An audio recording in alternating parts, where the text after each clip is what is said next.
Alright, for months ago, I swapped my iPhone 11 Pro Max for the regular iPhone 12, and I've been waiting to make this video until I actually had something real to say instead of just unboxing hype. So here's the question I get asked the most. Does the smaller, cheaper iPhone 12 actually feel like a downgrade from a Pro Max? Or did Apple pull off something smarter than it looks on paper? Before I get into it, if you're the kind of person who researches a phone for 3 weeks before buying it, hit subscribe because that's exactly the kind of deep dive content this channel lives on. Let's start with the screen, because that's the headline upgrade this year. The iPhone 12 finally moves to a 6.1-inch OLED panel, a real jump from the 720p LCD on the iPhone 11. You're getting 1080p resolution, 460 pixels per inch, and peak brightness around 640 nits. Is it a 120Hz display? No, that's apparently being saved for a future generation. But day to day, I genuinely could not tell this screen apart from the more expensive 12 Pro.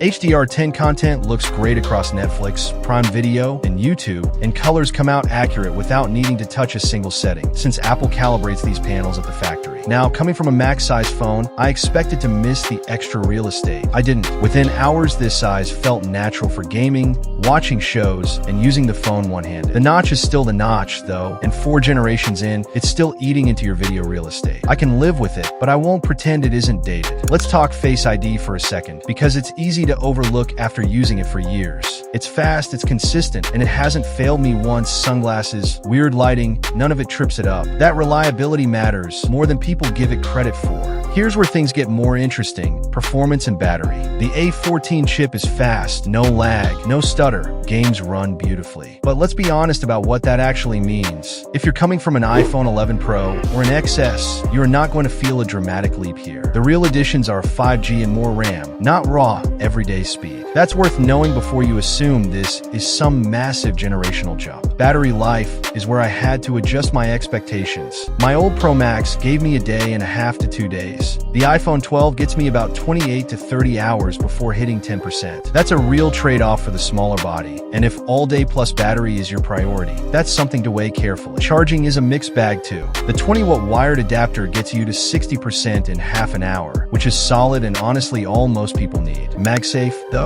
I bought it, I tested it, and I can't recommend it. You need a separate 20-watt adapter just to use it. It only hits 30% in 30 minutes, and it takes almost 3 hours for a full charge. For the price, it's just not worth it. Now let's get into cameras, because this is where opinions get split. You've got the main and ultra-wide lenses, both now capable of night mode, along with the front camera too. In daylight, photos are genuinely good, but Apple's processing has a habit of smearing fine detail in foliage and grass. At night, the main sensor handles auto night mode impressively well, but the ultra-wide's night shots are mostly forgettable even with the dedicated mode. Portraits, on the other hand, are a real strength here, even without a telephoto lens. Separation, blur, color, and contrast all come together nicely on the main camera. And if you take a lot of selfies, this might be one of the better phones out there for it. Rich detail, natural color, and portrait mode that holds up just as well on the front camera as the back. One thing worth flagging if you're comparing this to older iPhones: no charger, no headphones in the box anymore. And this isn't just an Apple thing either. Samsung and Xiaomi have already started following suit. So factor that into your actual budget. On software, iOS 14 brought widgets and stackable widget support, which genuinely helps cut down home screen clutter, something iPhones have needed for years.